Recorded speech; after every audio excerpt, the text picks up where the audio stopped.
Dan tak lupa bapak-bapak, ibu-ibu, para pemuda-pemudi serta seluruh jamaah suku akbar yang dirahmati Allah Subhanahu wa taala. Alhamdulillahirabbil alamin. Segala puji bagi Allah Tuhan semesta alam yang mana telah memberikan kita beribu-ribu nikmat sehingga kita dapat berkumpul di acara suku akbar bersama Bapak Bupati dan Wakil Bupati Kabupaten Majalengka yang diselenggarakan setiap Jumat subuh di Masjid Agung Al-Imam Majalengka. Dan insya Allah pada kesempatan yang penuh berkah kali ini, kajian fajar akan disampaikan oleh Al-Mukarram Dr. Kiai Haji Maman Imanul Haq MM selaku pimpinan Ponpes Al-Mijan Jatiwangi. Marilah hadirin sekalian, kita siapkan hati dan pikiran untuk menyimak dan mengambil hikmah dari tausiah beliau. Semoga apa yang disampaikan menjadi tambahan ilmu, memperkuat iman, dan mendekatkan diri kita kepada Allah Subhanahu wa taala. Kepada Al-Mukarram Dr. Kiai Haji Maman Imanul Haq MM kami persilakan. Allahumma sholli ala sayyidina Muhammad. Allahumma sholli ala sayyidina Muhammad. Ukhiru salat ala Nabi Muhammad. Alhamdulillah. Alhamdulillahilladzi asbahna ala fitratil Islam. Asyhadu an la ilaha illallah wahdahu la syarika lahu. Al-Malikul Haqqus Salam. Wa asyhadu anna Muhammadan abduhu wa rasuluhu al-mab'uts rahmatan lil alamin. Allahumma shalli wa sallim wa barik wa anzim wa akrim ala sayyidina wa maulana Muhammad alladzi arsalallahu li tawdihi al-ahkam wa ala alihi wa ashabihi wa man tabi'ahum bi ihsanin ila yaumil qiyamah. Amma ba'd. Ashabul fadilatul a'izzah, para kiai, tokoh-tokoh masyarakat, wabil khusus orang tua kita semuanya, Bapak Bupati serta Ibu yang saya hormati, anggota segenap pimpinan DPRD, para kepala dinas, Bapak Ibu hadirin wal hadirat sekalian, ya Allah wajahkum. Alhamdulillah wa syukur ala ni'amillah. Pada pertemuan ke-35 Bapak Bupati, kita bisa melaksanakan sholat subuh berjamaah pada hari Jumat. Tidak ada amalan yang lebih baik daripada amalan sholat subuh berjamaah pada hari Jumat. Oleh sebab itu kita akan mulai dengan sama-sama membaca doa pagi sekaligus doa untuk saudara-saudara kita di Aceh, Sumatera Utara dan Sumatera Barat yang sampai hari ini korban yang meninggal sudah diperkirakan lebih dari 1.000 orang, 650 orang diantaranya hilang, dan sekitar 2,3 juta orang kehilangan tempat tinggal. Semoga Allah memberikan kita dan bangsa ini perlindungan dari segala musibah dan bala. Mohon diikuti. Bismillahirrahmanirrahim. Alhamdulillahilladzi asbahna ala fitratil Islam wa ja'al awwala naharina salahan wa awsatahu najahan wa akhirahu falahan birahmatika ya arhamar rahimin. Allahumma ya muhaimin ya salam sallimna min jami'il musibah, sallimna min jami'il baliyah, sallimna min fitnati dunya wal akhirah. Allahumma sallimna wa sallim Indonesia min kulli bala'in wa waba'in wa amradin birahmatika ya arhamar rahimin. Al-Fatihah.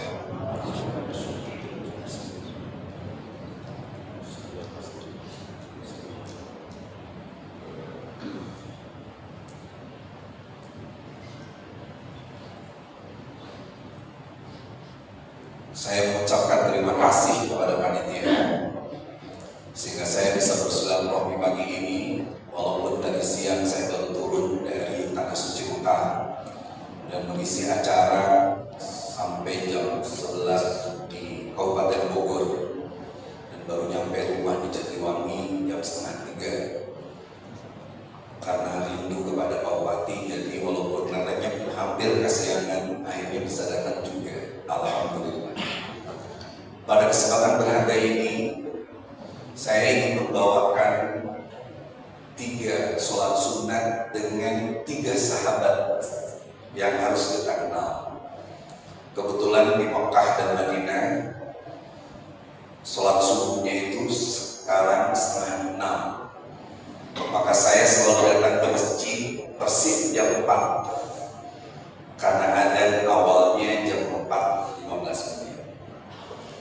Ketika masuk masjid pertama kita sholat tahiyatul masjid karena masjid ini menjadi simbol dari sebuah peradaban. Saya senang sholat subuh hari ini yang jamaahnya banyak, alhamdulillah. Padahal isya saya di masjid di Bogor saya hitung cuma ada 6 orang. Kalau ingin melihat bagaimana kondisi umat Islam, lihatlah sholat subuhnya. Tapi kalau ingin lihat berapa jumlah umat Islam, lihat Idul Fitrinya. Maka setiap kita datang ke masjid, kita bersyukur pada Allah Subhanahu wa Ta'ala. Kita sholat, namanya sholat tahiyatul masjid, sholat menghormati, memuliakan masjid. Kalau kita hari ini datang ke Masjidil Haram, maka kapasitas Masjidil Haram hari ini sudah 2,5 juta jamaah kalau diisi penuh. Perluasan Mausimul Masjidil Haram membuktikan bahwa seluruh manajemen masjid dari mulai pembersihan termasuk pengumpulan dan lain sebagainya.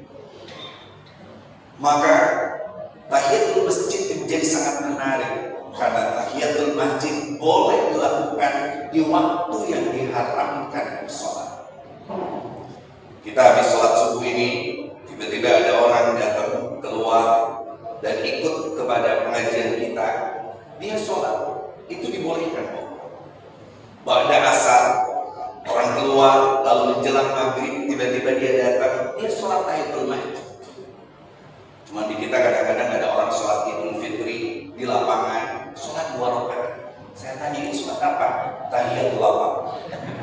Itu enggak ada. Saking pentingnya tahiyatul masjid. Nah, ini poin keduanya, Ibu. Ada seorang sahabat bernama Sulaim. Nabi Muhammad sedang khutbah.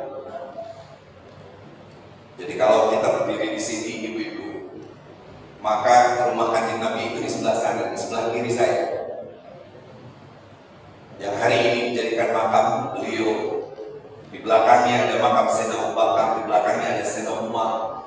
Lalu lurus di sebelah sini ada sebuah pemakaman namanya makam Baqi.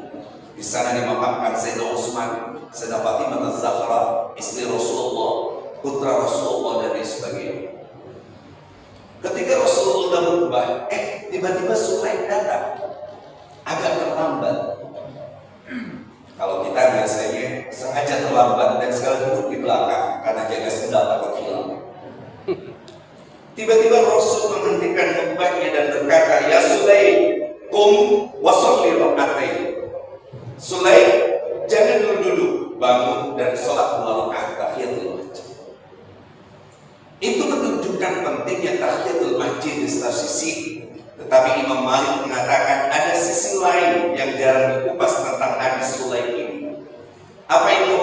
Nabi tiap hari Jumat sebelum Jumatan selalu nanya, sahabat Anda sudah panen kurma ya? Anda baru pulang dari Syam ya? Anda dari semua orang-orang yang memiliki potensi didata oleh Rasulullah dan katakan kumpulkan hartamu dan titipkan nanti kepada orang-orang yang membutuhkan di kampung anu, di kampung anu, di kampung anu. Salah satu pengumpulnya adalah seorang bernama Sulaim. Maka ketika Nabi berdiri sholat khutbah. Nabi lihat kok Sulaim gak datang. Tengah-tengah khutbah beliau datang, maka tahiyatul masjid menjadi ibrah, menjadi penanda Sulaim berdiri dan sholat. Muliakan masjid ini dan biarkan semua sahabat orang-orang kaya itu menitipkan harta untuk dirimu agar semua orang kebahagiaan. Dan itu pentingnya sedekah di hari Jumat. Makanya ibu-ibu kalau punya suami berangkat sholat Jumat, jangan biarkan kecuali dia pakai pakaian putih, jangan biarkan kecuali dia pakai minyak wangi, jangan biarkan dia kecuali dititipin uang 200.000 untuk mengisi keceleng masjid dan sedekah. Ada yang begitu? Boro-boro. Kita udah siap nyiapin 50.000, istri kita datang, bapak atau gede deling atau sedekah. Pada di Jumat ini semakin kita bersedekah banyak, semakin Allah memberikan kemudahan. Kenapa? As-shadaqatu tatba'ul badan. Sedekah ibu akan mencegah kita dari balai dan musibah. Saya kebetulan diamanatkan di DPR itu menjadi anggota Mahkamah Kehormatan DPR 3 periode berturut-turut. Selalu ada laporan domestik di mana seorang anggota DPR tiba-tiba mempunyai istri kedua, ketiga dan sebagainya. Istri pertamanya protes. Saya cuma bilang, Bu, jangan diteruskan protesnya.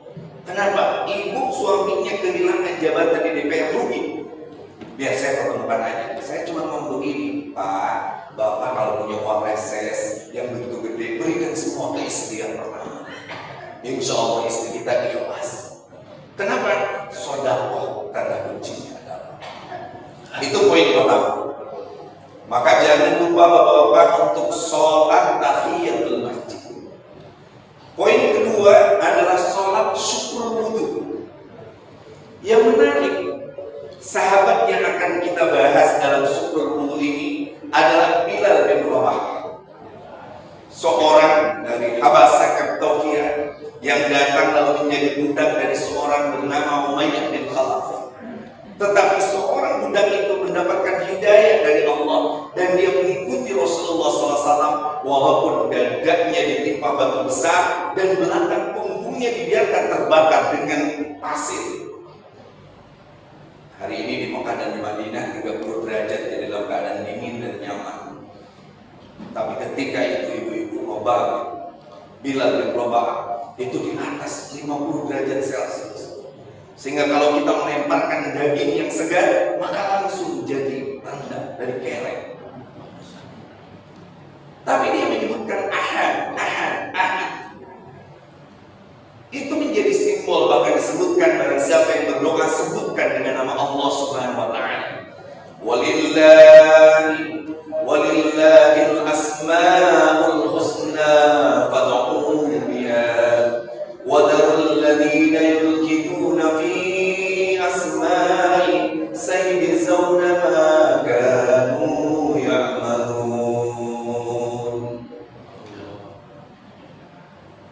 Kalau kita lihat tangan kita Bapak Ibu, maka tangan kita ini kalau telunjuknya disatuin dengan ibu jari ini membentuk lafzul jalal Allah.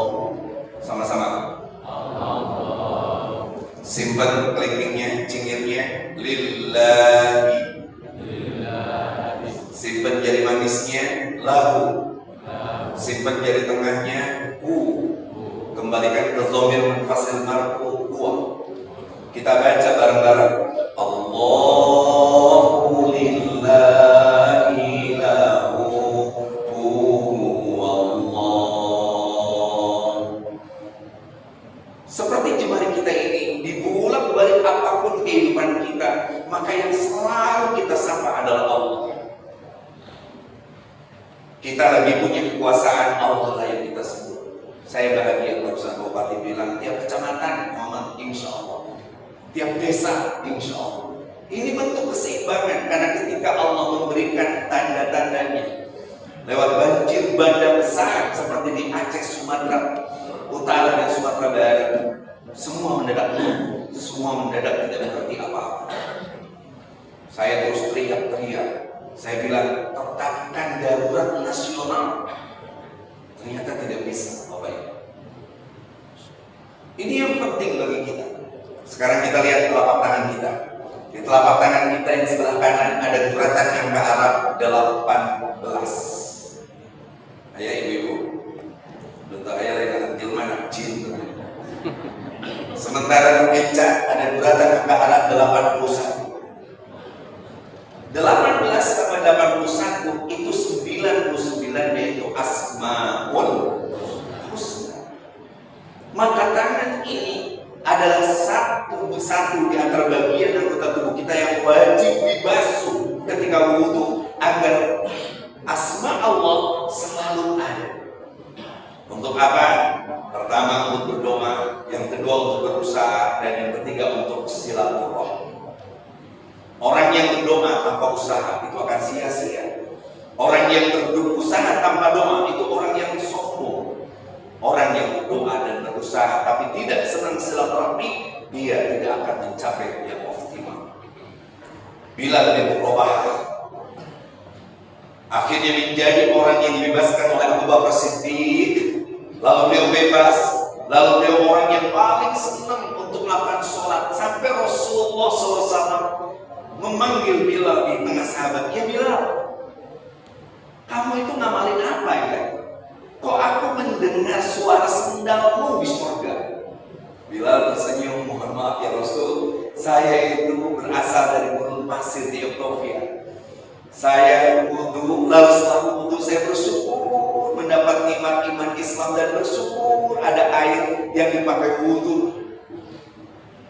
Makanya air ini ibu-ibu lamun cair dipakai susuci, insya Allah cair teh mau jadi api. Tapi lamun cair dipakai susuci dia akan berubah menjadi api, menjadi tsunami, menjadi banjir bandang dan sebagainya. Kata Bilal, saya sholat 2 rakaat dan membiarkan air di wajahku itu terus menetes. Rasulullah tersenyum. Kata Rasul, kalau ingin kita seperti Bilal, sholatlah 2 rakaat. Bayangkan, ada kreativitas dari seorang Bilal yang Rasul tidak memberi contoh sholat, tapi memberikan apa yang disebut dengan kesepakatan takriri, persetujuan. Kata Rasul, teruskan sholat itu. Maka Bilal menjadi contoh bagaimana kita bersyukur atas air dan wudhu. Bahasa Arabnya air itu adalah wadu. Wadu adalah ismun lima yutawaddu minhu. Alat yang untuk berwudu namanya wadu. Caranya wudu. Kita ulang jadi bahasa Indonesia itu bahasa Sekdan. Ada yang namanya waduk Jatiluhur, itu bahasa Arab. Ada orang di Majalengka memang pernah ngomong soal